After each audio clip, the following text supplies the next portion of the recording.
Welcome, everyone, to the July 27th City Council work session. There's one thing that's not on our work session agenda today, and that is I believe we're going to get a briefing first on downtown activities. Is that correct? Yes, we are, Mayor. Thank you. And Billy Mosier will just give us a little bit of an update. You know, there's always lots of going on downtown. We thought it'd be nice to just give people a flavor of it. Yes, thank you so much for having me. Excited to be here. We have lots of exciting things going on all over town, including in downtown, and just wanted to give you just a little bit of an update. The Summer in the City series will start up again in downtown on July 11th with a Beatles tribute band and a Radio Redux play to honor Eugene's 150th birthday. The mayor and John and Chief Kearns will be part of our play. And then, of course, we'll have a fun, entertaining play about Eugene's history. So that's Summer in the City. But as you know, that goes on all over town. I did want to say one thing. We're doing something very cool this year in one of the parks, and that is what we call Get Your Chops Back. I used to play, so what instruments did you all play? And if you want to play again, come out to Washington Park on the 12th of July. Sweet. We will be helping you to play again. So that's on July 12th. But in downtown... provided? Mike's going to go. I'm in. Earplugs provided? I still have my trumpet. Actually, no. We will be asking you to share all your playing. We have the music posted already on the website, so we're really trying to get active participation, arts participation from all of our residents and all of you. In downtown, right now, as you know, the Olympic trials are going on, and so we wanted to also create some excitement downtown. So starting on Monday, so 2 days ago, until Friday, we every day have Tracktown 12 highlights on the square. So today's our third day. We have two 50-inch TV monitors where we're showing highlights that we're receiving from the local organizing committee and inviting people to have lunch downtown, and the food carts and the restaurants are open as well as Brown Bag It, and it's been really fun and really, I think, successful. Because of that great idea, we are starting a brand new program in downtown next week on July 2nd in the park blocks from 12 to 1:30 every single day for 9 weeks, called Park for Lunch. And what we're going to do is on Mondays, we will always play games from 12 to 1:30. On Tuesdays, we have farmers market. On Wednesdays, we will always have a surprise. So, for example, already I have basket weavers coming with a demonstration. I'm talking to some jugglers as well. But every Wednesday, we will have a surprise on the park blocks. On Thursday, we will always have music. I already have an electronic violinist booked, a fiddler booked, some blues booked. So small things, not like what we're doing on Kesey Square on Wednesday nights, but entertainment every single day. And on Friday, we will have street performers. So again, there I'm hoping to maybe have some of our really good buskers that usually come out at nighttime, but I'm hoping to bring it out during the daytime, as well as the jugglers and some musicians. So every single day, starting July 2nd until August 31st, Park for Lunch, definitely designed to have all of us who work downtown, there's 7,000 of us, I believe, to come out during lunch and enjoy our downtown during the good weather and go to our restaurants and our food carts or Brown Bag It. We'll all be ready to come out when we get the good weather. Yeah, when is that? Today, Mayor, today. I was wondering what she meant by that. Exactly. So, It's a typical weather. yeah. We delivered today. Yes, absolutely. But, on Monday it poured.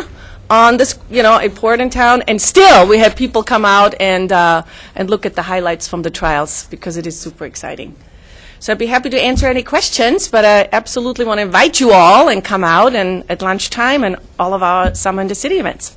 Excellent. Very cool. Excellent. Thank you, Billy, very much. Billy. Thank you very much. All right. So now we're going to have that fun. Yes. Along that lines, Eugene Symphonic Band's going to play at Washburn Park on 4th of July, so that should be a nice event, too, for families. Really? Yeah. Washburn Park, which is on Agate, between 19th and Agate. Cool. And you have good presence on the website also, I noticed. Yes, and we're also going to try to put all of our Park for Lunch on the websites as well. We're still working on that. Thank you so much. Excellent. So, I don't know whether the neighborhood associations are having their regular meetings during the summer or not, but that's a good place to sort of, you guys go to your neighborhood association meetings to sort of push out those opportunities to people. Okay, we're going to talk now about the 2012 general obligation bonds for street preservation. City Manager? Thank you, Mayor. I'll turn over to Kurt. This is part of our ongoing conversation at potentially renewing that bond issue in November. So, Kurt? Perfect. So I'll try and be a lot more upbeat than the presentation you just got from Billy. As long as you're joining us for basketball.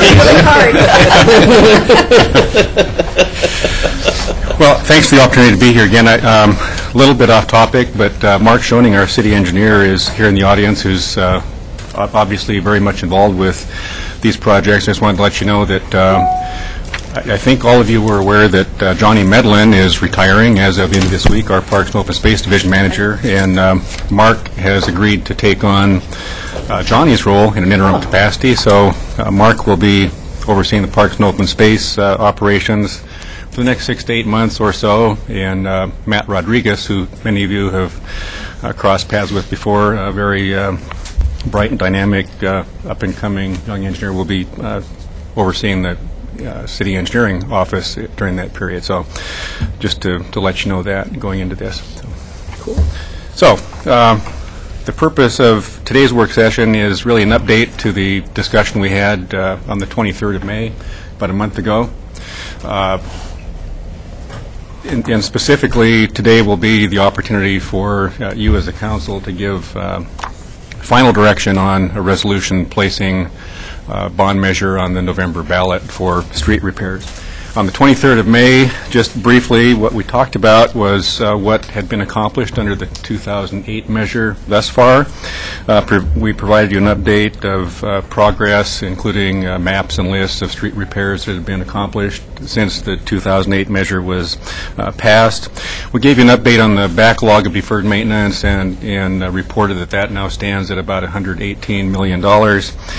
We presented a proposal from the Street Repair Review Panel, who you recall is a citizen group appointed to review and monitor progress on the bond measure, and who, at your request, developed the proposal that we rolled out to you last month. John Borofsky's in the audience. I don't believe there are other members of the review panel here today, but John has been a stalwart leader of that effort all the way through. So just as a brief summary of the similarities of the proposal before you by comparison to the 2008 measure, it's very much the same. It's for the same purpose, and that is to fix streets in the city of Eugene. The tax rate proposed is the same average tax rate as what property owners have experienced from the 2008 measure. It's a 5-year duration. It calls for an annual audit and the Street Repair Review Panel oversight. It identifies a specific list of projects, and it has a set aside for alternative modes. The differences from the proposal before you now from the 2008 measure are a few. First, the total total amount of the measure is $43 million versus $35 million, recognizing the increase in the tax base and assessed valuation since 2008. It includes an increased amount of funding for alternative modes, going from $350,000 in the current measure per year to about $516,000 per year in the proposal. And it also includes the use of those funds for alternate mode bike and ped facility improvements and not just repairs. And then there was some expanded secondary criteria for tiebreakers for adding projects, for example, although the council would be in the position to add projects. We would take into account utility repair coordinations, transit routes, school walking routes, and those types of things that were not explicit in the first measure.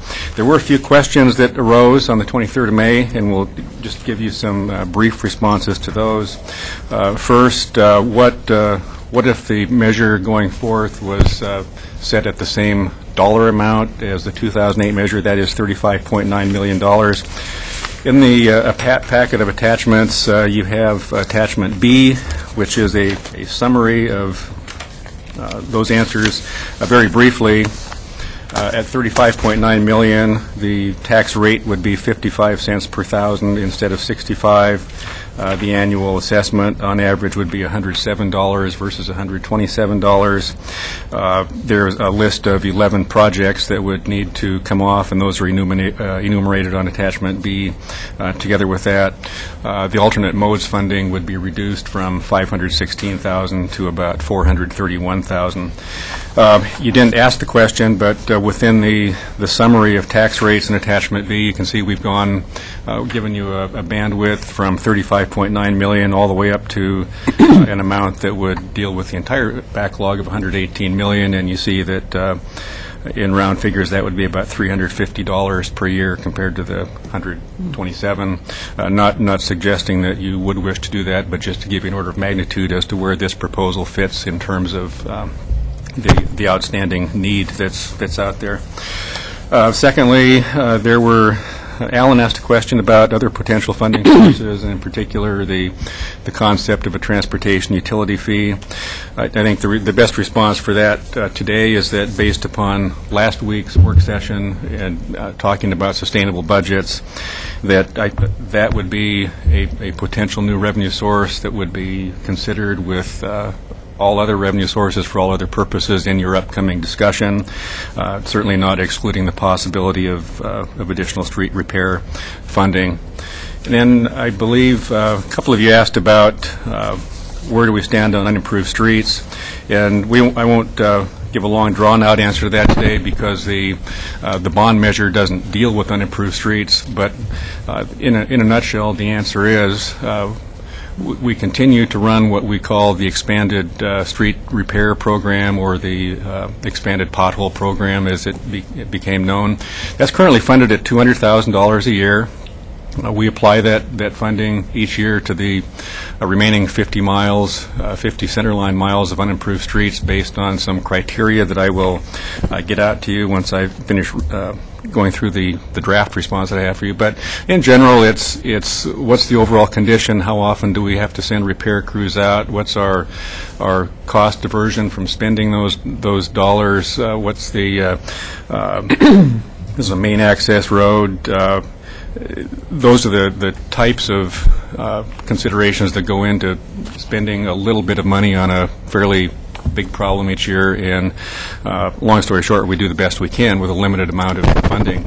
Longer term, the current policy for unimproved streets is the local improvement district process, and to the extent you wish to have a broader conversation about that at some point, it's really outside the context of the bond discussion. The next steps before you would be action on the recommended motion. The city manager's recommendation is to bring back the resolution placing this on the November ballot on July 9th in the amount of $43 million for 5 years. The specific draft resolution is included in your AIS as attachment A. It also includes the list of projects that would be completed under that scenario. If that would take any questions you might have. Betty has a question. Yes, is Oak Street on the list still to be improved from the current bond measure? Oak Street? Mm-hmm. So which part of Oak Street? Oh, between 18th and downtown. It's not on the future list here, but if it's not on, it's very. I drive it all the time, and it's very rough. I keep thinking I have a flat tire. I don't know that answer off the top of my head, but I'll get that. Okay, I would like to suggest that needs something. Then I definitely don't think we should reduce the alternate modes part of this, and I will support the motion. But if Oak Street isn't already in line, I wonder if there's a way we could add it. It's one of the main streets and heavily traveled. And sure. And just as a reminder, the list of projects you see on the resolution are those that would be addressed through the bond measure. We have other projects that we do with the local gas tax and SDC funding and other sources. So to the extent a project is not on here is not in and of itself evidence that something won't be done with other streets. And how much does the auditor cost? I think our annual cost, Yeah, about $4,000 to $5,000 on an annual basis. The auditor for the street, do we really need that? I think the committee did a great job, and I hope we'll continue that, maybe with the same people if they're willing, and John's probably willing. But do we really need to have the auditor? Yeah, rather than expressing opinion as to the value of that, I think the concept of the separate auditor for this particular program came from the survey work that was done 5 years ago, and the advice that you received from that was that the best chances of success on this type of measure is that additional check and balance on how the funds were being used, and so it has been retained as a part of this resolution. I wonder if it was needed anymore. I think people are really happy with what was done with the streets, and I think they trust the city to do the same thing, the same kind of work again, and that would be a big savings, which could apply to another street. And so So that's something that we could yeah. decide. Just because the number that I gave you was $4,000 to $5,000, not $45,000. $4,000 to $5,000 per year. A year. Yeah. Well, that's less, Yeah. obviously, but Just wanted to make sure that we were talking about the Sometimes- same Not number. per year, once. Pardon me? but Once, not per year. Per year? Yeah, each year. They It's audited audit each the year. expenditure each year. I still think we should consider dropping that. I don't think, it sounds as if we don't trust the people, our department to do it, or something like that.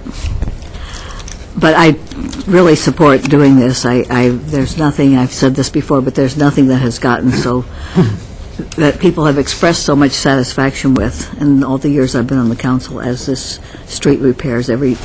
People I meet just recognize me as a member of the council and say, "You're on the city council, aren't you? It's a good job with the streets." And I just think that they will support doing more because it was really needed and really appreciated. And the good thing is that they get to vote on it, and if they don't want it, they don't have to vote for it.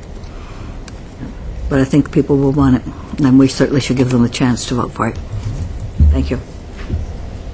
So just a couple comments here, and then I've got Pat and Alan in the queue. I actually think, given sort of both the state and the national climate in terms of people's faith in government, I think we still are in the place where we need to have that auditing process. I think it's sort of an affirmation that we're willing to have that eye on ourselves, and I think that's a good thing. So I think that's worth that amount. And my only other comment, and I mentioned this to John before, I don't know if you can put in the resolution language at about the tax rate being the same, but I just think that's a really good saleable piece, and it should be up. You shouldn't have to dig in there to find it. I think that should be in the language if we can get it there, because I think that makes people feel like we're not raising the bar. We're really trying to maintain the same place, and I think that's an important message. And my experience with measures is people very rarely read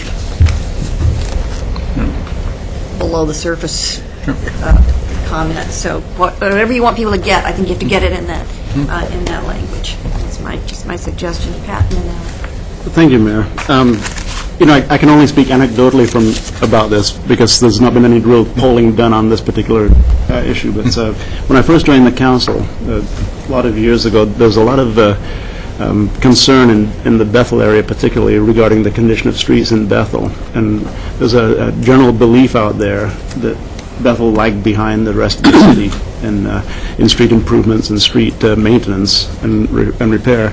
Anecdotally, I can say now that I don't hear that anymore in Bethel. I think that by and large, that your department has done a superb job of answering the call for service in Bethel.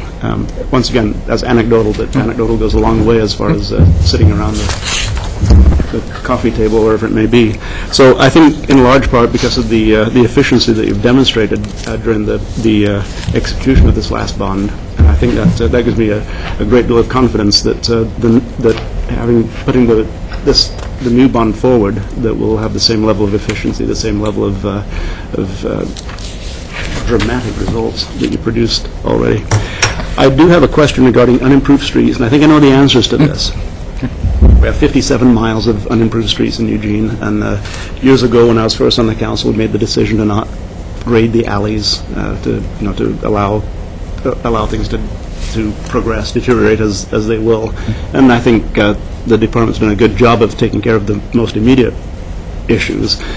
Case in point being the issue that Andrea Ortiz had regarding North Seneca, that you did take care of the issue there. It doesn't happen universally. But we have 57 miles, and a question comes up, if we're going to be spending bond money, why don't we spend it on unimproved streets and put a little bit more money into that to bring them up to a certain level? I do believe I know the answer, but I'd like to hear you articulate it. Yeah, and the answer is a legal one within the context of these types of bond monies. They are available for capital improvement purposes that are defined, I believe, by statute as something that will have a useful life of, Sue could tell me, 15 years? Maintenance activities are something that are generally regarded as needing to be done on a regular, recurring basis, and so therefore they're not considered capital improvements, so therefore excluded from the use of capital bond funds. That was precisely what I expected to hear, but it's good to hear you articulate it for the record. The other night, on Monday evening, John Borowski gave a good presentation regarding the GO bond and spoke about it briefly. One thing that he mentioned was a Lindholm Company poll that was done. It was that was done a couple of months ago that expressed a pretty strong feeling that the bonds have been taken care of satisfactorily and that there's support for the new bond. I think that says a lot right there. People are satisfied with the work that you've done, and I'm really proud and honored and pleased to be in full support of your proposal. Thank you very much for your hard work. And thank you, John, the rest of the committee, and everybody that's put so much time and so much effort into this. Thanks for the comments. Alan? A question about the backlog. It says that in 2012, we calculated that the backlog of repairs on improved streets was still $118 million. And that's $50 million less than it was, which is pretty good. But what we've done is kind of stem the bleeding. So we've got like a hockey stick graph where we've made the backlog drop, but it's going to keep going up, right?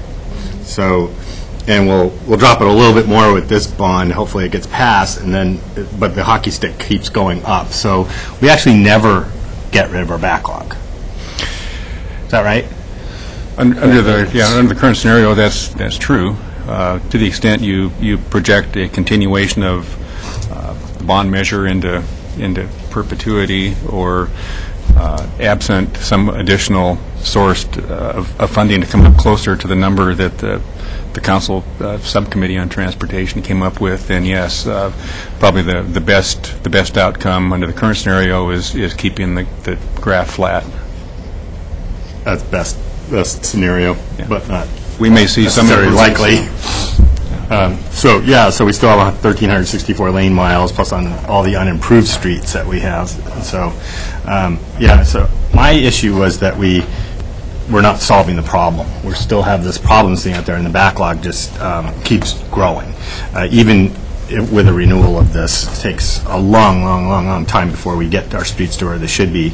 And so thanks to the council for kicking off the discussion about the additional funding in the sustainable budget workshop that we had, and specifically the street utility fee is in that mix. So I really wanted to get that conversation going so we could have that conversation. I realized that particular fee is in competition with a whole bunch of other needs and things that we have, and we'll sort that out. But I think it was something we needed to kick off and move forward. So I'm happy to see the bike ped money in there, $516,000 or 6%. I think that's a good compromise place to be. I like the 5 years. I like the specific list. I like the auditor and review panel. I guess I wouldn't change what works. The reason we had the auditor in there wasn't for us to verify what staff did, but it was about community trust. And like the mayor said, I still think we need to do that and move that forward. And it's a modest price, but I think it's an important part to be able to verify we did what we said we were going to do, and we did it in the cost that we said we were going to do. And I like the project list. I think it's all around the, could we get did we get before a map of where all the roads are that are on this final list?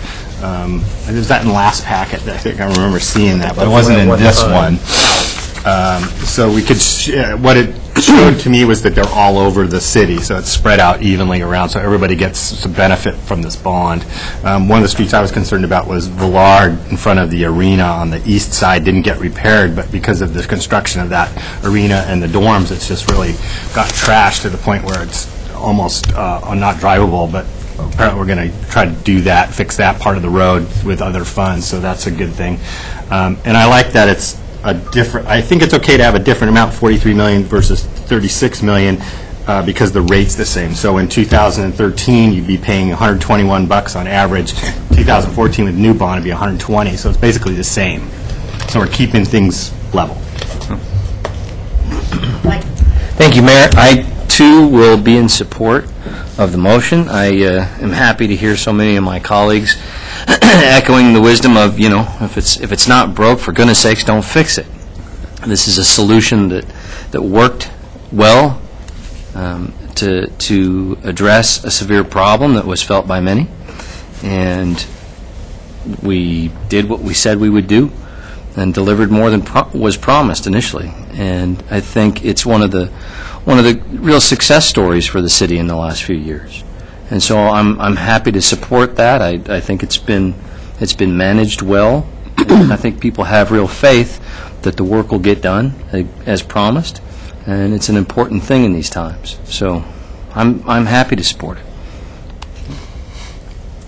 I just had a couple comments to add, and one is that I just think when we talk about this and you talk about the bike and ped part, I think it's important that we don't talk about those as sort of add-ons. They're part of a complete street, and I think for us to get in the habit of the conversation of talking about what makes a complete street, it sort of changes the conversation from where people think that you can have a complete street and not have those kinds of assets. So I think that's important. And the other piece that I wanted to mention in conjunction with this, and maybe that's part of what you're going to bring to us at some point, and maybe that's part of what Alan's been talking about too, but I would like it if maybe the committee that we've had working on this, or I think we need to think about if we, for the foreseeable future, I think it's going to be a while before we can pay for all the things that we'd like to be able to pay for. So I would like to think about what we can do short of that, rather than just having things be at the bottom of the list and never get addressed ever. So some kind of strategic way to really try to at least give some rudimentary relief in terms of those streets that really are in rough shape, and for us to figure out how we can make that kind of I think we're going to have to do that on a lot of things. We were talking about that in terms of our parks, and I think that those are just things we're going to have to try to do to cope with the situation we find ourselves in. And I think we've really learned that not doing anything doesn't make it. So we will I hope that the council will push on that. And Alan, you want to say something? I wanted to carry on one little thread. So it's $516,000 for additional bike and paths, but on this list, some of these roads already have bike lanes, so they'll be rebuilt. Correct. On the street. Are there any of these streets where there's currently not a bike lane that will be, as part of that rebuild, will be adding bike lane facilities to that? I don't have a quick answer. I'll see if we have one. That's something you can get back to us. That was one of the criteria, so hold on, Mark.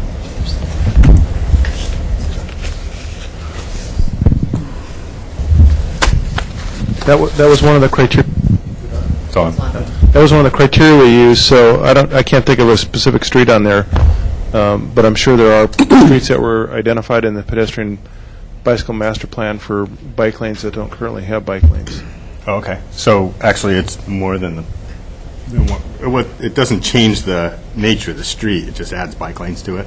Correct. Right. So we're actually getting more bike ped facilities than just what would be implied by the $516,000 because of that, without really changing the street too much.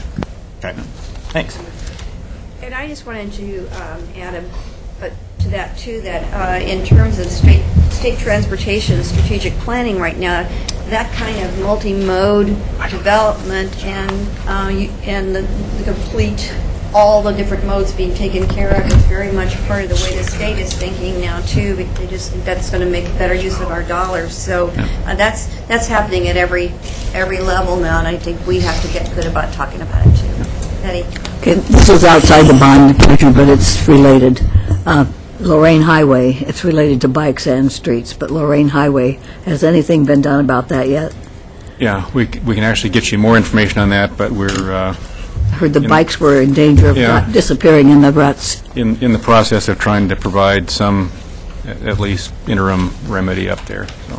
Okay, thanks. And ask George to put the motion on the table.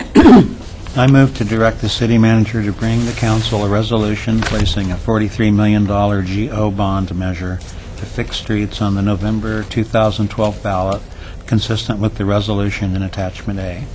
Second. Moved and seconded. All those in favor, please indicate. 6 in favor and none in opposition. It passes. Thank you. Thanks very much. Beth, is George on the line? Is Joe on the line? George, you there? It's not on. The Evidently. green lights. him log in. They didn't. It's not powered up. Well, then he's definitely not. It would have a green light, wouldn't it? Actually, it is. Oh, okay. I didn't want to argue with you, brother. call in. The green light on this side would show up. All right, I think we're ready to move on. You okay? Thank you so much. Okay. We can just... Thanks, Move Kurt. to You're welcome. Thank the you. process It is session. on. It looks completely dark to me. Manager? Thank you, Mayor. And this actually is the first of two work sessions for the process session. The other one will be at your July 25th work session, which is the last one before your break. And, you know, periodically we have these process sessions as an opportunity to review things that have come up through the year that are more administrative or process for you. Of course, you have operating principles, and so this is just an opportunity to bring them up and for you to provide, make decisions or provide guidance back to us. And so we'll just walk through the first few and then there'll be some others on the 25th. So Beth, why don't you walk us through that? Yeah, lots of changes on the horizon. So the first item we listed was the minutes recording process. As you know, changes to staffing levels and evolving technology have presented us with the need and the opportunity to evaluate and streamline our minutes recording process. At your work session on July 9th, you'll see a brief presentation on the features and functionality of our new meetings management software. In addition to automating the agenda production process and improving access to all meeting-related materials, this new software will enable us to generate summary meeting minutes very quickly and easily. Once approved, these summary minutes will be saved in the same place as the meeting agenda materials, the webcasts, the audio recordings, giving users access to everything related to that meeting in one location. We included a sample set of minutes just to give you an idea of what these summary minutes might look like, just in terms of the level of detail. And the new software will allow us to process and finalize minutes much more quickly than we have in the past, and also include links to related meeting materials and places on the video. So just looking for some feedback, comments, questions. I think our minutes have been much more detailed than necessary, and I think this looks fine, but I wondered why does it say Counselor C and Counselor G, and will it won't They'll do have that, their will names, it? yeah. I was just trying to make it Okay. really generic. I thought you were, but except I thought, do we have to remember where we're sitting? One of You us have a- gets to be B, and which one of us Yeah. gets to be C? Do you have a preference? I want to be A. Rotating basis. Of course you do. A. I'm Counselor A. What? I'm C. No. Okay, that was it. You're Only- B, and you're C. We're devolving That- quickly. It's good, yeah, okay. We're no, I thought it looked good. I don't think we need, and this saying so many participants spoke in favor of something, I think that's okay, instead of saying every word they said, as long as it's all preserved somewhere. And that's one area, too, where if you preferred that we list people by name, You we can probably certainly do that. Yeah, I think you should list them by name, but we don't need to know everything they said in the minutes. It'll make it easier to read the minutes before a meeting. Yes. But, and I think, but definitely it should be preserved. And would there be any way to preserve it if the, I know they're on the web, but if the audio, video breaks down, or is there another way? Most of the documents that we'll have associated with this new meeting management software, the agendas and the minutes, we will also save a hard copy just permanently for our retention. That's good. I was in a school where they threw everything away Yeah, we'll try not about to. 20 years ago. That's Southwestern Oregon Community College. They were so thrilled with the computers that they threw away all the hard copies and had to redo all the class material. Want to avoid that, yeah. I thought it was funny, really. Somewhat. Not good to do redo. Not good, but funny. That's all. Thanks. George? Thanks, Mayor. Yeah, I've got a few concerns about this, actually. The idea is you save the webcasts on the website for 2 years, and then they go to a disk, and then they go to the public library. That's what we do now. That's what we do now. Okay, I'm not so worried about that, but I actually, maybe I'm one of the few, but I actually like the detailed minutes that we get. Perhaps we don't need to have detailed minutes of what people say at the public forums and public hearings, because I write down a list of that anyway. I write down everybody's name and just a quick little symbols of what, were they speaking in favor of something, or I jot down a few notes about what everybody says. So I find it extremely useful to go back from time to time and look at what the council and staff discussion at work sessions regarding one measure or another, because they're cyclical. They come up again. Just because we've dealt with something, we think it's finished. Oh, no, it can come up a year later.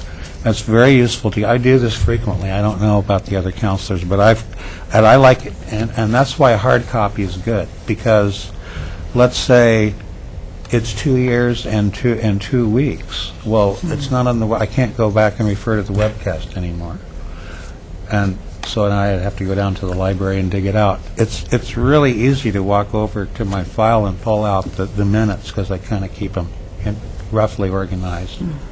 I need to improve that, but I mean roughly organized, and I find it tremendously useful to pull that out.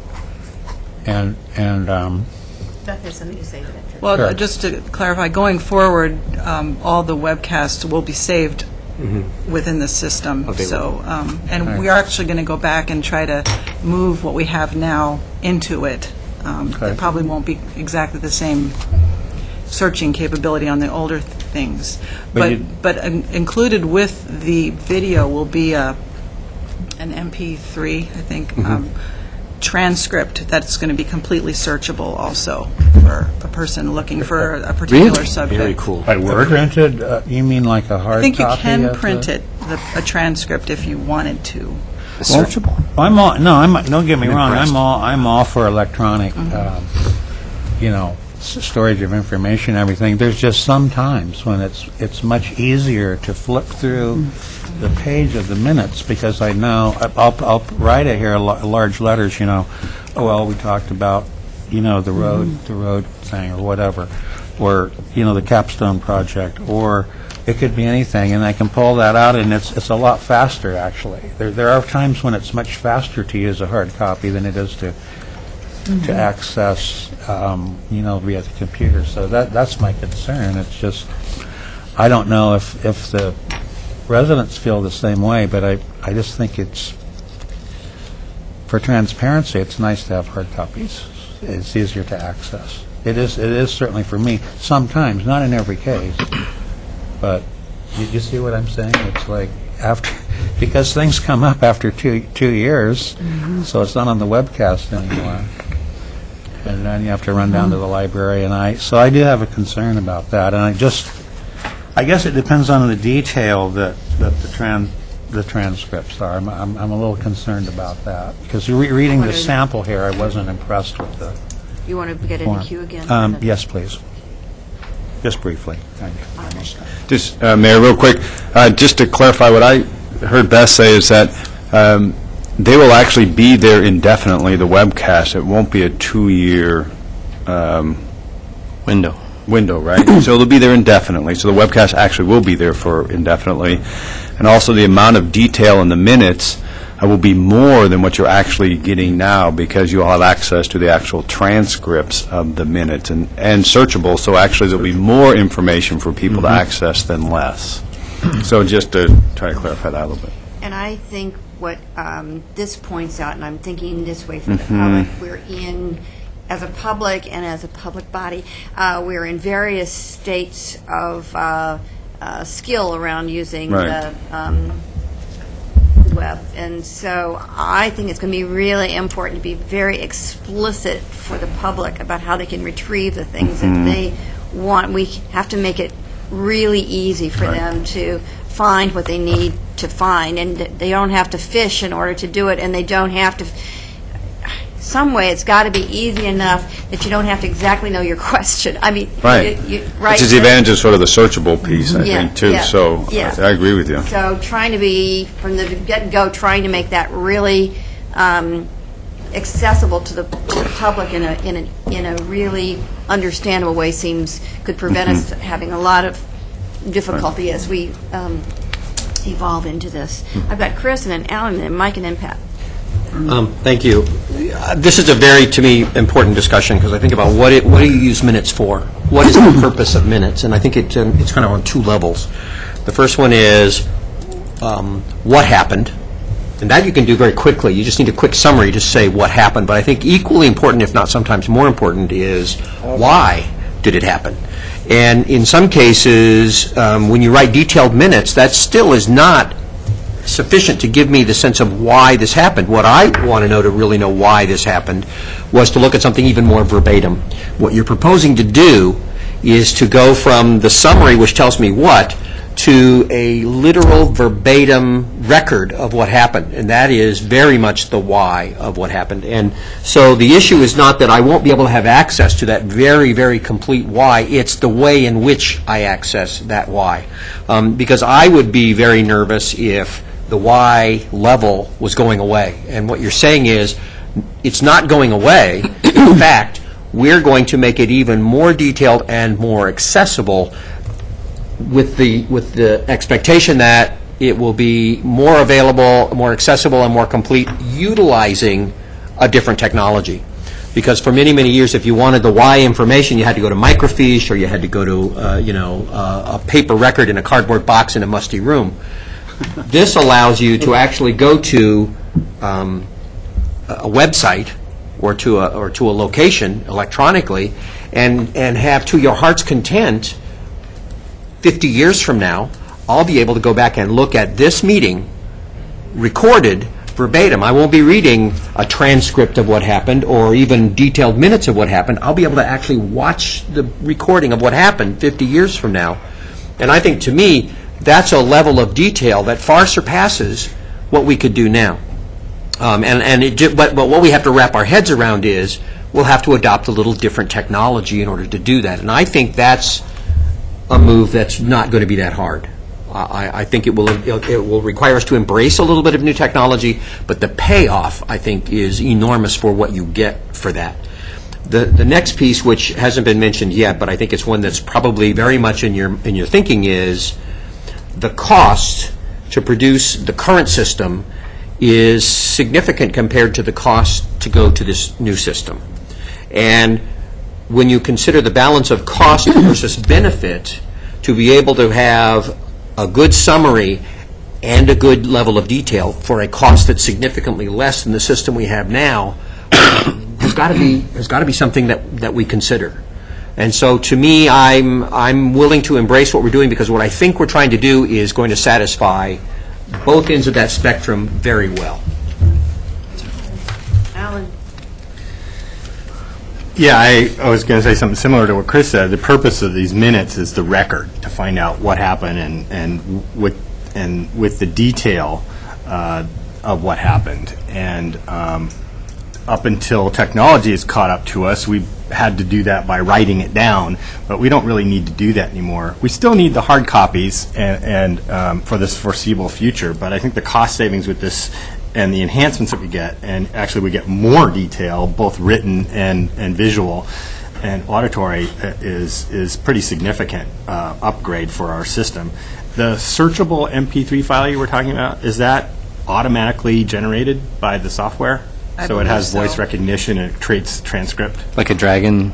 I believe so, and I'm hoping that will be part of the demo that we get in a couple That's weeks. super cool. A dictation piece? Yeah. And if you search on it, you can Yeah. go to anything you wanted. But but we already actually almost can do that now. When you Yeah. go to the webcast, it's connected to the agenda, so you can go down and pick the agenda item, and it brings you right to the beginning of that agenda item. So you don't have to search through a whole bunch of stuff. You just click on the agenda item, and all of a sudden it starts talking about the item that you wanted to talk about. You can fast forward and rewind, so you can actually see what happened. And, we used to say a picture's worth 1,000 words. Maybe we need to update and say a webcast is worth 1,000 words. Because it's just so much easier to use. It's clearer. You can see it. You can hear it and do all these things. I am concerned a little bit about the security of all of that in terms of the longevity of it. So are we keeping backups in a different location for these systems? Because if we have them all in one place, for preservation of these, common disaster planning management technique is to make sure you do backups, but you also keep them in a separate location in a different building, and sometimes, if it's really important, in a different city. The salt mines in Kansas City. Yeah. In a room in a You're not Under using Thunder Skinner's Mountain Butte. right now. And so that would be something I'd like to hear about, because I think the long-term safety of those is important. And we can get back to you. I know Randy Kolb, our IT manager, is very concerned about security of our entire system, and so we can sure get back to you and let you know for sure, though. Mike? Thank you, Mayor. Well, congratulations and thank you. I will miss seeing Kimberly here, as I've missed some of the folks who used to be there and who are not, as we cut back on that function.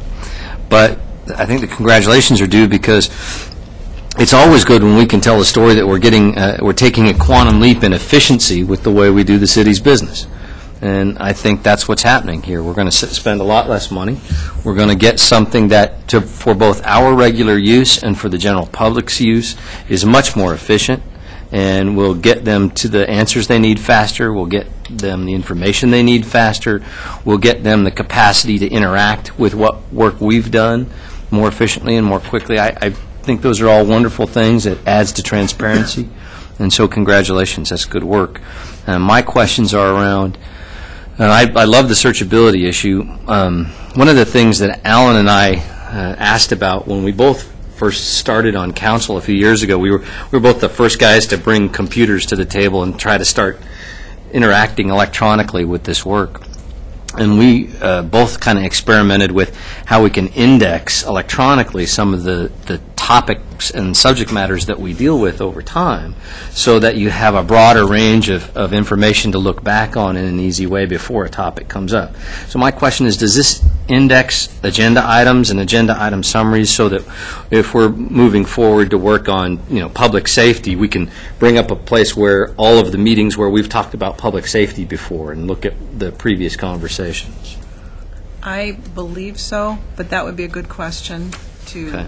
have the consultant prepared to answer. Well, and it's not just a search. I think that indexing feature, so that we can have a quick review by topic matter, For an individual. will give us an opportunity to review something maybe we did 6-8 months ago and can't remember all the details of, but have a vague recollection of the conversation. 6 weeks ago. Yeah, exactly. so that the work we're doing is actually much more efficient. That's my interest, and I think that kind of indexing would be a real help to us. That's good. Hey, Pat?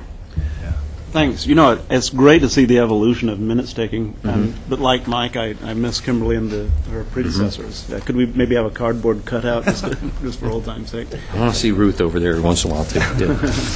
You know, when I when I first came to the council, to put it in perspective, now we're talking about a complete verbatim record that is it provides accountability for every word that councilors say, and I think that's a very good thing.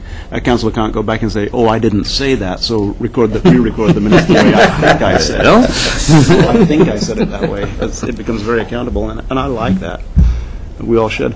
When I first joined the council, right in the corner of the room beside me, there was a huge screen, back in the days before large screen TVs, that was about this, I don't know, 60 inches, and every word the minutes recorder typed was up on the screen as the minutes recorder typed it. And there were councilors that would sit around and say, "Oh, no, no, no." So they were altering the minutes as the minutes were actually written. It was, you know, it was like going to the dentist without Novocaine quite often. And, go back and look at the records. You know, the video records back then were very poor, but you can see that huge screen that was behind me right here. And when I first sat in this room, I thought, what on earth are we doing here? And so now we're providing accountability and an accurate record that is very difficult, well, impossible to dispute. And I think for posterity, you know, looking at it a few minutes from now or a few weeks from now, it's not as big of an issue as looking at it a couple of years from now or well down the road to say, why, as you said, Chris, why did this happen? Not just this is what happened, but why did it happen? So I think this is not just a step in the right direction, but a move down the path that provides accountability and also, Alan, as you pointed out, with the MP3 and the search capability, anybody can sit someplace other than a dark room with musty room with paper boxes, I think you said. You know, you can sit in relative comfort and really see a lot of what the council has done and the history, as Mike Clark was talking about, of the history of a particular issue. So I'm pretty excited about it. It's well done. Thank you. Jetty? Well, I have wanted to respond to a couple of things. One thing, I don't think everyone is going to have computers in the near future, but that's a side thing.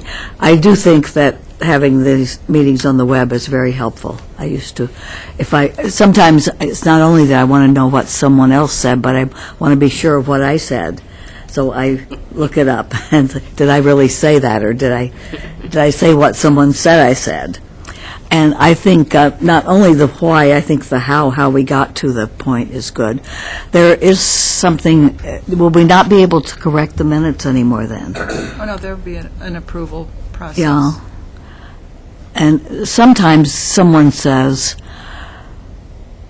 you said something, they say at the table you said something, you didn't really say it, but because we have to wait for everybody to have 3 minutes before we can correct it, and maybe the meeting ends before that, you can't ever correct it.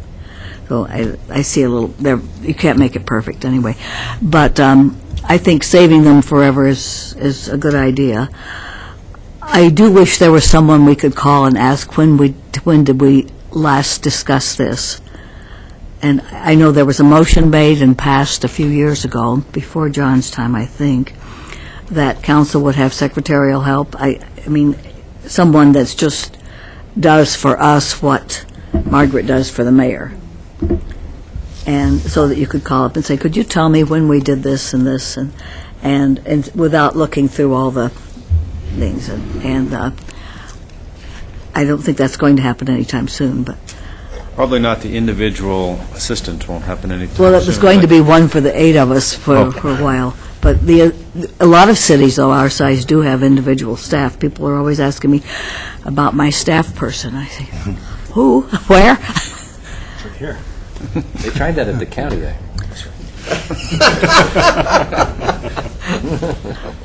This will make it easier for them. It should. Anyway, that And for us. verbatim record, how would one get, tell me again, how would one get to, aside from looking on the screen? How would one, pardon? Get to the verbatim record. A hard copy. Hard copy. Well, they could contact us. We will produce a hard The copy member of for the our public records. who isn't on the council who, And they didn't have access to the web? yeah, there are a lot of people really that Well, don't. they would just need to contact us, and we would print them off a hard copy. As we For how would much money? It would probably depend on the length or the, That's the system now, it costs money. yeah, how far back it goes. I mean, we haven't really talked about that yet, but Would we keep one at the library? we don't. Computer could access it at the library. Yeah. Computers at the library. Wouldn't even have to have the web, just keep it on the server. Okay, that's And all. we will also still have Laserfiche, which is an archiving, it's a record You mean those little funny things? management. No, it's what we're currently using to put out council agendas and minutes. It's just not really user-friendly, but it's a great archiving system, and so we'll be saving everything in there, so it'll be really easy for us to find minutes and agendas. One more question. I'm not very good with this technology stuff, but I can find a date of a meeting and look through and find the agenda item I want. I do that, but the topic, which has been brought up, public safety was brought up, how hard will it be to do that, to see the times that we discuss that? I think it will be easier than it has been with the search capability of the new system. This system also has a legislative history function that both internal and external users can use. I'm not exactly sure how it works, but we'll probably get a little demonstration of that. Will someone teach us? It'll pull up not only all of the meetings that dealt with the subject, it'll include the votes, how people voted on each motion. This could be very cool. Yeah, very cool. And to answer your question, if for anybody that needs assistance, absolutely, we will provide training or assistance or on any of that. Yeah, we will definitely provide that for. When I first joined the council, there was someone who came to my house and helped me. There are a lot of straight lines. That's right. That's true, that's true. Not gonna touch Also, when I first joined, I still had that screen in the corner that See, here we I go was again. talking about George Brown. Okay, thank you. when he first joined. I just want to make sure I understand this. So there will be in addition to, the video webcast of the meeting, there'll also be a printed verbatim transcript? We will keep one. Somewhere. Well, not of the Well, we will not not- of the verbatim transcript, probably. We'll keep a copy of the summary minutes, but we would be able to produce a verbatim transcript. Okay, so we're not going to receive the minutes in our packets anymore, is that the idea? No, I think we'll still do Okay. that. Yeah, well, I don't know, I just have a little bit of concern about, because we go back to just, Links. records of city council meetings, detailed written minutes. Public meeting law requires that, however you do it, it has to provide a true reflection of the meeting and must, at the minimum, contain the general substance of any discussion on any matter. So somebody's deciding what the true reflection is, ultimately, and providing the general substance, but that's subject to human error. And, you know what I mean? It's just like, so we should receive a general summary, but no, I want to know more, I want more detail, kind of like what we're doing now. So, I guess I just have to see the first one and to just go along with it and see, maybe it'll be okay. But I think that the detail is important. I found it to be extreme, like I say. I found it. This could show them the first one. I'm just saying. I'm reading the material that we got today. So George, I think your questions are good ones, and I think when they do the demonstration, they may be... Then they answer. a lot of your questions, Sure. and then you need more than... conservatives, I think. Absolutely, and, Glad to work with I think as it rolls out, people may have more questions, we'll be happy to help people, and, over time, I think what will happen is people will get used to it, and hopefully, you'll all really like the transparency and the fullness of it, which will feel really good, and so as we roll that out, we will be happy to work one-on-one or as a group just to make it as easy and transparent as possible. All right, well, what I guess, one of my concerns was, and hopefully we'll just be able to print it out, the ones that want to do that, like me. I'm not going to want to print out every single thing of every single one of our meetings. Some of them are so straightforward and so, easy to deal with. Others are not, and I do want, sometimes I want it printed. It doesn't necessarily even have to be verbatim, but more along the lines of what we're doing now, I guess. And so I guess I'm sure it'll be okay.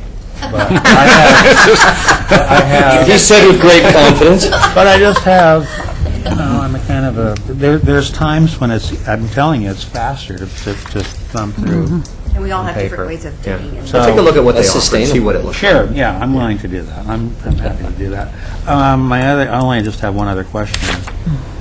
Do we have any idea of what this is going to save the city in dollars? We've heard anecdotally from other jurisdictions, and it's considerable. I think, I can't remember which one we talked to, but on the back end, our end of putting together the agendas every week, it's going to streamline things incredibly. And I think they said they saw savings of $80,000 a year. Oh, that's good. Yeah. That's great. I know Per that the cost. program itself, there was initial cost there. Maybe sometime we could get a little rundown of what the program costs and then what the projected savings are in terms of personnel and It's fair. and all that. Just, be nice to know that. Thank you. So I think we're ready to move on from this item, and if you want to go into the next one, Beth? or John? And thanks. Yeah, this is on the future office and meeting spaces, which will be Coming right up. coming right up, yes. Just get the disc. We're tentatively scheduled to move over to the Lane County Public Service Building the week of August 20th, and that date hasn't changed for a while, so we're hoping that that's actually going to happen. Several of you have had the opportunity to go over and look at the new space, and I just wanted to let you know I'm available today if anyone's interested, or I could take you over individually. Just let me know when. Just in general, there's 6 cubicle spaces available for council use, 5 of which are large enough to accommodate 2 work areas, which would include a desk, or desks, chairs, computer docking stations, phones, overhead and under-desk storage. And then we will have additional storage space available for large file cabinets and a library of resources, and just somewhere real close by. You'll have access to 2 small, fully enclosed conference rooms for private meetings, and a break area that will include a sink and refrigerator that's going to be shared by the whole office. Your office phone numbers will remain the same. And we are ready to assist you in making this hopefully final transition to your new temporary office space. We'll be in touch with each of you over the next few weeks to determine who will be in each space, who might be sharing with whom, and just what particular needs you have. We're going to be talking about the move to Harris Hall at the later process session, because that's still very much up in the air, so. Any I questions? just wanted to make a couple of comments here, and one is that I do know that those conference rooms that are adjoining these office spaces are used a lot by the county. So, sorry, John. I did that to him, I think. So I just want us to bear in mind that those conference rooms, as I observe them, are not conference rooms that are just for us. They are shared, and they are heavily used. I go to meetings, that's the Bob Straub room and the That's another the room larger right one there. that's Yeah, attached. so it's We'll have 2 small ones, too, that'll be... 2 small ones as well. Within our office, yeah. Okay. It'd just be a box. I said the forbidden E-web word, and, And- off he goes. And the other thing that I always want to say every time we have this conversation, because you use the word final, I just want to say this is not final. We're moving into the trailer. Yes, and we'll be wanting to get out of that trailer really quickly. As soon as we can. So that I probably will say that every time we bring it up, because I really think it's important for us and for the public to know that our intention is that this will be Temporary. a brief time there, and we will be quickly moving on what our next decisions will be in getting there. Alan? When are we moving, Beth? The date? The week of August 20th. Okay. Because I haven't unloaded we moved out of here to there, and then we're moving over there, so I haven't bothered to do anything over there because it's temporary. And So we're it's just- only about, so it's actually going to be almost 2 months from now. And we're going to just keep those orange crates in your offices, so you can move out or move into them as you wish. And Okay.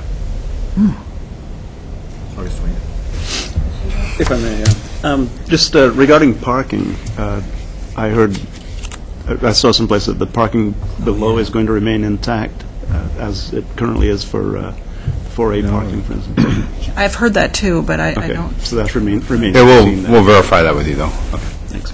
Any other questions? Yeah. Betty?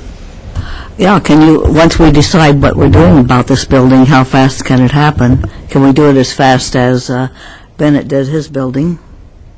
You know, I concur with the mayor that we don't want to be over next door any longer than we need to. Depending on what you all choose to do about the city hall will dictate a little bit about that timing. So, you know, July 9th work session, we have the entire work session planned for the next part of that conversation. We're also very anxious to land in a final decision and move forward. So it will depend on what your decision is as to the timing. Once we know that, we'll be able to give you a much better sense of that. But it will, it will be at least a couple of years. It's not a 6-month move. So, but even with that, we will be as urgent as possible. Say at least a couple of years. Why don't you say at most a couple of years? At most a couple of years-ish. Very definitive of you. I was trying to tell you. You could say a couple-ish. It's going to be dependent on how quickly you as a body choose make up your to- mind about what you want to do, and We'll move forward. We also are First of want the to be year. doing that. So, Staff's probably not going to be the holding back part. okay. Thank you. Want to go on to the next item? next item is the IGR position, and really this is just the start of the conversation. I would like to have more conversation about this as we move forward. And just as a quick reminder, Brenda Wilson has been fulfilling that role for many years in really a very stellar way, I think. I believe we're fortunate as a region that she's starting as the LCOG Executive Director July 1st. What that means is we have a gap in the IGR position. Essentially, she has fulfilled 3 different roles with that. One has been our day-to-day relationships with a lot of different partners, whether they're public or private and nonprofit partners in and around the region and around the state. So she just maintains contact with that.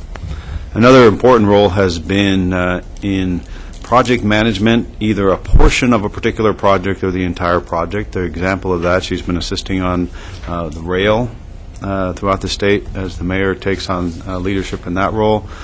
She did quite a bit with lane livability in moving that forward, and she worked on the eWeb Veneta water. Telecom is another big one. So that's also been a part of her work. And then the third has been the day-to-day work at the legislature when it has been in session. And that piece, as you know, Brenda, she would spend often 2 or 3 times going back and forth to Salem, a lot of involvement with the IGR committee here. And so those are really the 3 primary roles that is fulfilled by that position. As I mentioned a couple of days ago, Lisa Gardner is going to be in that role for an interim position from 6 to 12 months. It's a great career professional development opportunity for her, and excuse me, and she will be taking on that role. One of the things that I would like to have more conversation about is what is the role of that position when it comes to the legislation, the day-to-day legislation, when Salem is in session, and the support structure around that, because that's very labor-intensive. So we want to have some conversation. My expectation is we don't resolve that today, but we do want to have more of that conversation.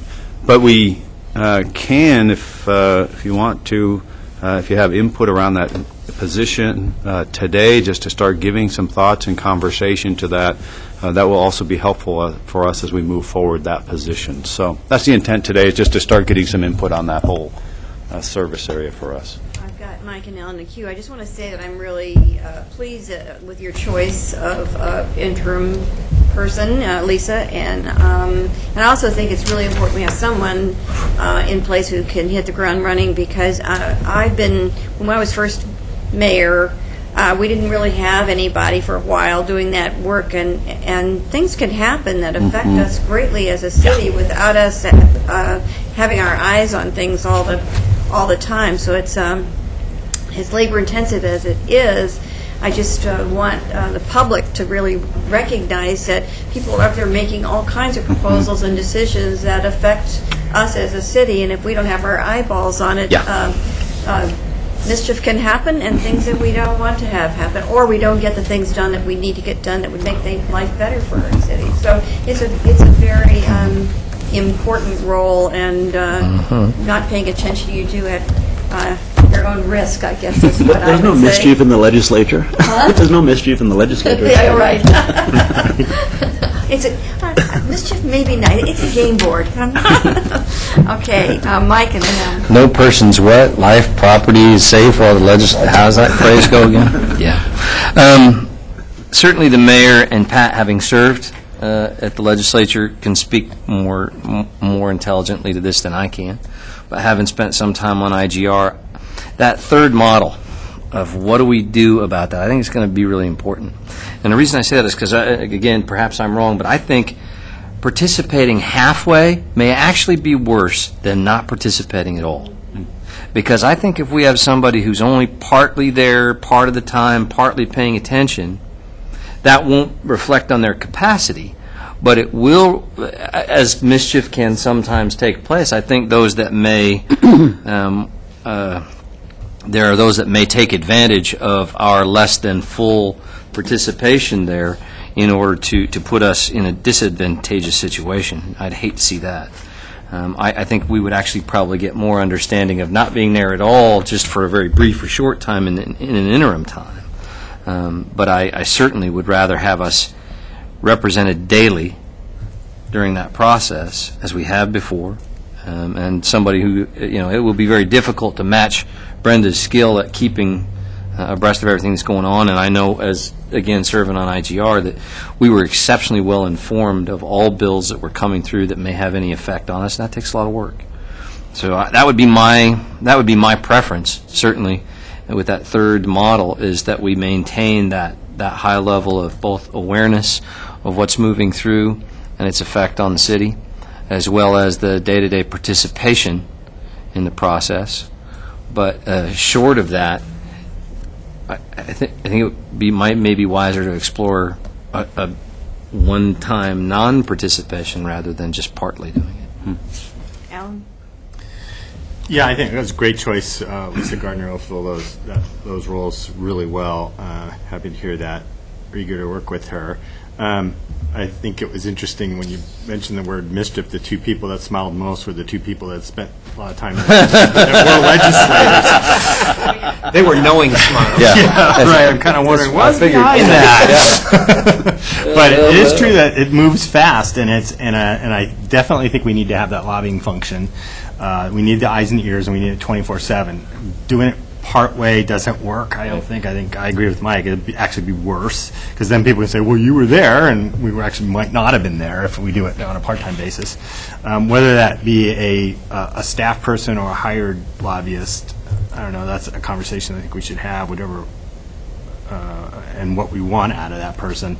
But I think regardless, big shoes to fill with Brenda being gone. And so. high ones. Very high heels, too, yes. Right. So, but I think that's a really necessary function, and I don't know that it matters to me whether or not the first two functions of the intergovernmental relations is separated from the lobbying function. I think that could work out too. Okay, great. Just ever so briefly, one thing I believe that Brenda did, and certainly Jason before her, when I was in the legislature with Jason, he spent a great deal of time in my office, in that we had a personal relationship. And then Tony Beda was with the county at the time, and the same thing. He actually leaned on local legislators, and I suspect that was the case when you were in the legislature, Mayor. That Mike Redding was, Mike Redding was a lot of the and city Mike then. was also when I was there for a while. It switched to Jason. But significantly, I think that maintain a close relationship with the people who live in our city and work in the legislature is something that Brenda did. Yes. And has historically been done. I trust that Lisa will follow that example. Thanks. The only other thing I was thinking about trying to work on is there are issues and then there are issues in the legislature, and some are more require more of our attention, and some affect cities in general, and we have to keep our eye on it from our perspective. So I don't know where that balance is between where we try to lean, because we don't actually, where we lean a little more heavily on the League of Cities to pick up portions of this and can have a lesser eye on some of those things. Yes? Stopped. Yeah. It ended. Okay. Because nobody was on. You can turn it off, I think.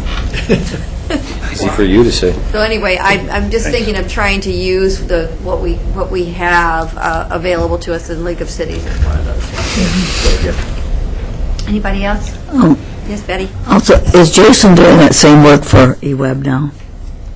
I think so, yeah. I think so. I wondered if we couldn't share that in some way.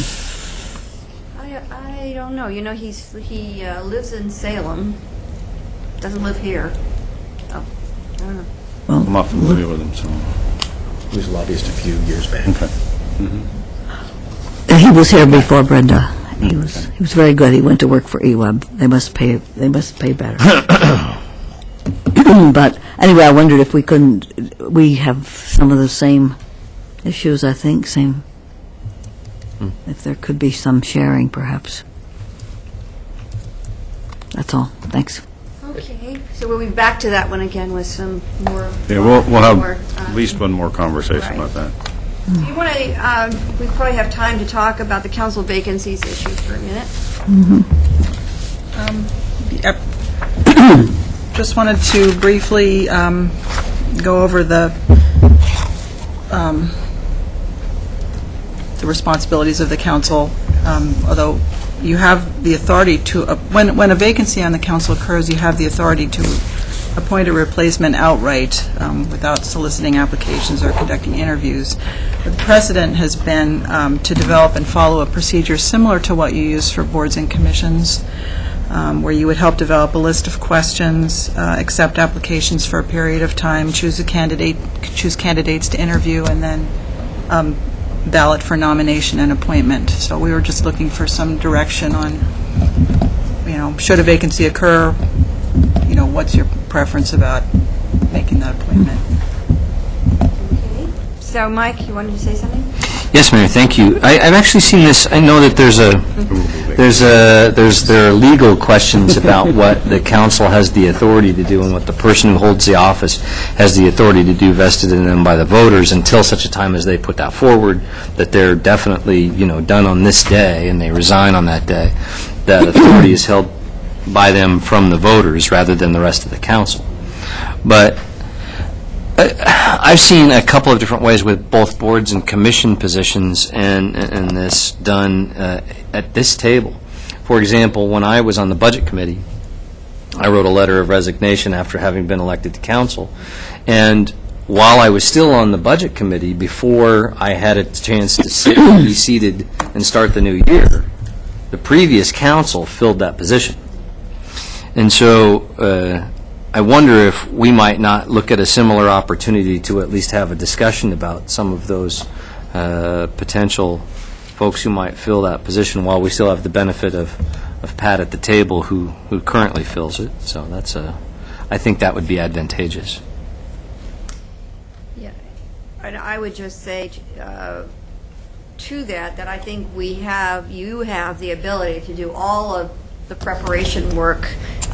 You don't have you can't replace him until he's not here, but you can do all the other work right up until that. So there's nothing that's in your way of beginning the process as soon as you want to do it. You just can't finish it. I've got Betty and Alan and then Chris. Okay, Betty. I was here the last time we did this, but we've had a charter change since then. But at that time, we had applicants and we interviewed them and chose one, who then, at that time, would go until the other person's term would have ended. But now they wouldn't go. They wouldn't last. They would last until the next election. And I want to know what's 100 days before the May election. February something. 11th. I think we should, there's some advantage to trying to do it before that, so that the appointee doesn't have a long time before the public gets a chance to choose. But that would have to be really fast if, It's not going to happen in that off year, though. how do you know it's not? He's going to be taking, we're talking about you, huh? Yeah, so there's no. very Barring something really unforeseen doesn't happen, he takes his new position in January. So we will be wanting to have somebody in the new position in January as well. So I think That didn't happen last time. It was some time because we didn't even start the application process.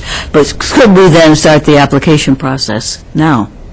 yeah, Yes. That's what My understanding... That's what I was... that's my question. That's the idea. Gwen can weigh in, but my understanding is you can't actually appoint No, of course not. until Pat But is if we're going to out. ask for applicants, we could, and the The authority's going to tell us. The only legal requirement is that you appoint after there's a vacancy. Yeah.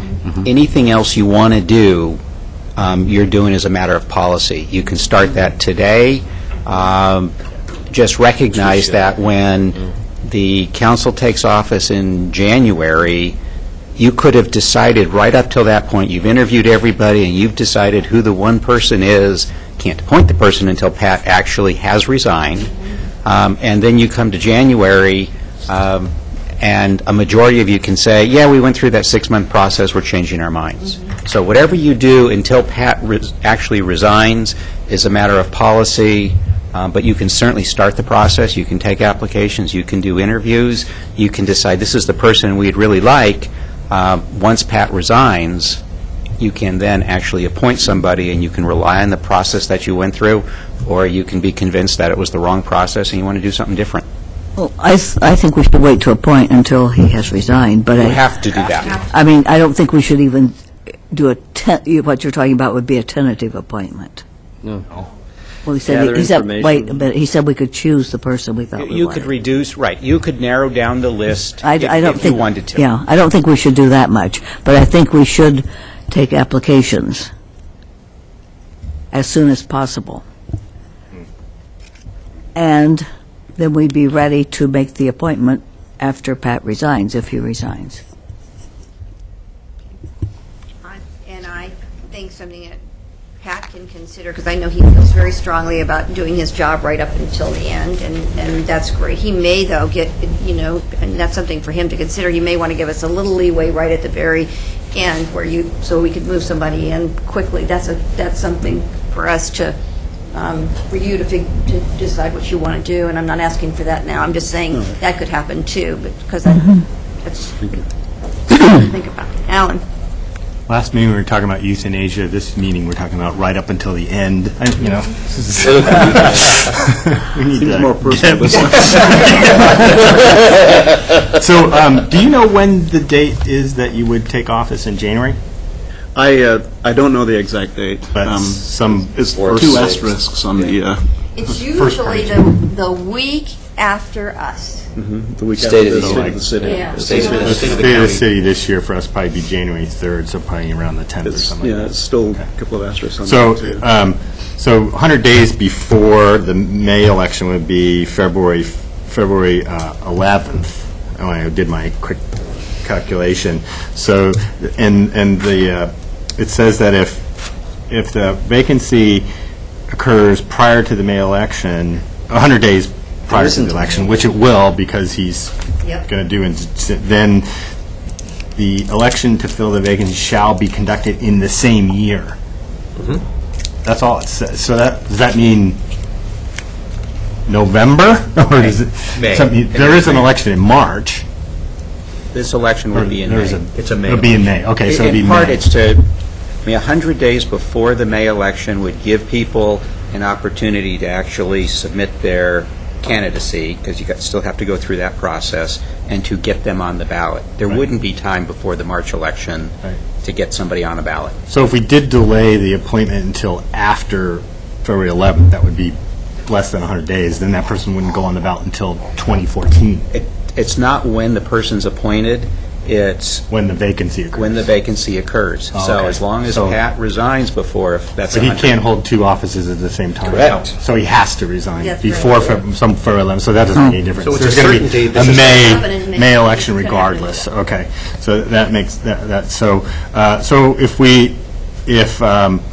if the application process, as outlined by staff, took about 60 days, and if we want to do that, then that would be, start of November when we do this. But if we wanted to have this all done by the time we went on break, which is December 12th, then we want to start in October, middle of October, October 12th. And I guess I'm in favor of going through the entire process, and right before we go on break, make a selection of the person, and then do the actual appointment in January when we come back, like at our first meeting. That, to me, makes a lot of sense, because we won't have all this delay, but it'll also allow us to, and maybe we can have a meeting before the State of the City, and that person can participate in that. And because there's a transition time it takes for people to get up to speed. And if you don't know you're going to be on the council, I think that winter break will be very valuable to that counselor to get up to speed, figure out what's going on, meeting with the right people in the city, getting to know all the procedures and things that we do, and talking to all of us probably, and the city manager and the mayor and whatnot. So I think that time would be very useful to that person. So I'm in favor of starting in October, making a selection right at the end before our break, and then make an appointment hopefully before State of the City. That would seem to work out. I don't know when the State of the City is. Yeah, it looks like it'd be on the 3rd if we hold true. So maybe we could meet on the 2nd or something like that, and have that person participate in the State of the City. Chris? Thank you. I agree with what's being said. I think it's great. And I especially support the notion of having Pat involved in that process. So that the process that Alan outlined is the one that allows Pat to have the maximum participation in it. I also very much like the fact that they could have a period of time where they had the reasonable expectation that they would be appointed. I mean, we all might get hit by a beer truck, who knows?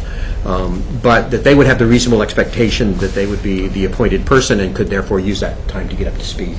The actual appointment can't take place till after Pat resigns. I get that. And so the day on which Pat chooses to resign then becomes an element in the whole conversation. And I don't think there's a specific date on which you have to resign. There's just a specific date on which you take the oath of office as a county person.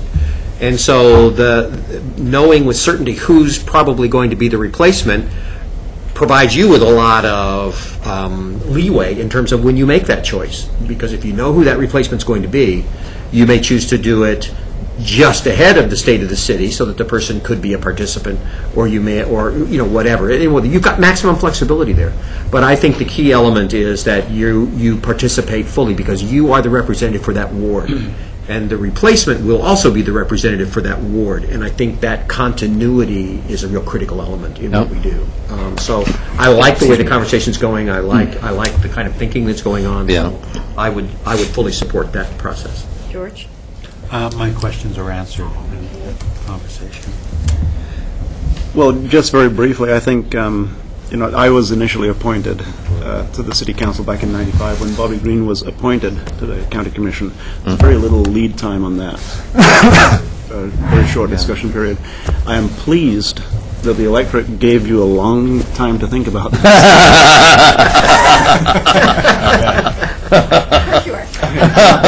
Pleased I am.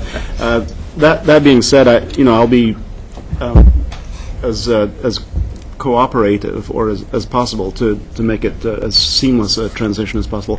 Ideally, I will resign, and within moments, you will swear in a new councillor. That would be best for the people of Bethel, for the people who are being represented by this seat. So a lot needs to be done, and you guys have your work cut out for you. I appreciate the suggestion that I be involved in the process, understanding that I don't have a vote in the final decision, in the final selection. But I think I'm very confident that this council will understand that the people of Bethel have been represented historically by a certain kind of councillor for years and years and years, and that is that the people of Bethel will put forward a similar kind of councillor to replace me. fun. Yeah, I'm okay with Pat being involved in the conversation because we'll start and that doesn't, but I guess when it comes to the voting part of it, you're not going to be part of the end vote, so it would be ideal to have a consensus candidate. And so it becomes a little tricky when you're voting on your replacement, but you won't have in that unofficial process, but it won't count when it comes to the actual appointment because you won't be here. It might be something where at the final you might want to recuse yourself because it's not going to make any difference what your vote is. I would but you essentially could want to do certainly want to say your opinion, and I would like to hear it as well. But be at the table to perhaps contribute to the conversation while understanding that my hand will never be raised as far as who's replacing me. Yeah, The that's consensus would be good to try to get to, yeah. Well, That's maybe what I was we'll trying only to have say one. from the very start. Maybe Exactly right. maybe we'll only have one applicant. Perhaps so. Maybe. It says it's pretty easy. Right, or not. Never Or not, Don't present counsel, right? Mayor, I just want to verify, so what I'm hearing is, or what we're hearing is you want to get started in October in a process that by the time you end with your Christmas, or go on break during the holiday period, that there's you've had that discussion and you have the opportunity to come to a consensus, or however you want to choose to do that.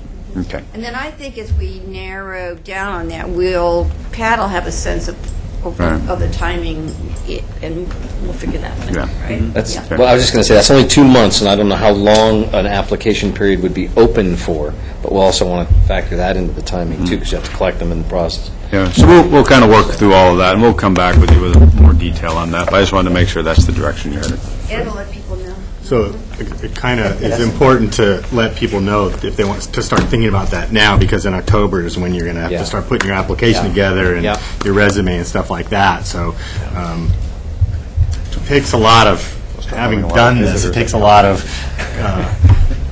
discussion with family and friends and all these other things, because it does take a lot of time, and it does take its toll. So it's not a conversation or a decision people should do lightly. They should be very thoughtful about it. So start thinking about it now if you're thinking about it. Just to wrap this up, I actually going to suggest that once you firm this up, we put a memo out and just, I mean, even way ahead of when we're going to put the process in place, so people know what's coming, they can begin to be thinking about it. So as soon as we get it firm enough to, I think we've firmed it somewhat because it'll be probably in the part of the discussion of today's meeting, but we may want to put out something kind of official about it, just to let people know that now's the time to start thinking about it. Yep. We can do it. Okay. Thank you all very much. Thank you. People know.